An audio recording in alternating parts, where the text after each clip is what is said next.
പൊന്നു പമ്പയിൽ പ്രണവരൂപനായി വന്നുദിച്ചൊരൻ ഗണപതിയെ ഗംഗാധര സുത ഗണപതിയെ ഗം ഗണേശ ഗജമുഖ ഗണപതിയെ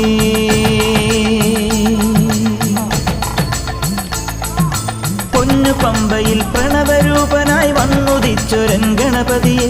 ഗംഗാധര സുത ഗണപതിയെ ഗം ഗണേശ ഗജമുഖ ഗണപതിയെ പമ്പാ ഗണപതി പാരിന് ഗുണനിധി മംഗളമൂർത്തേ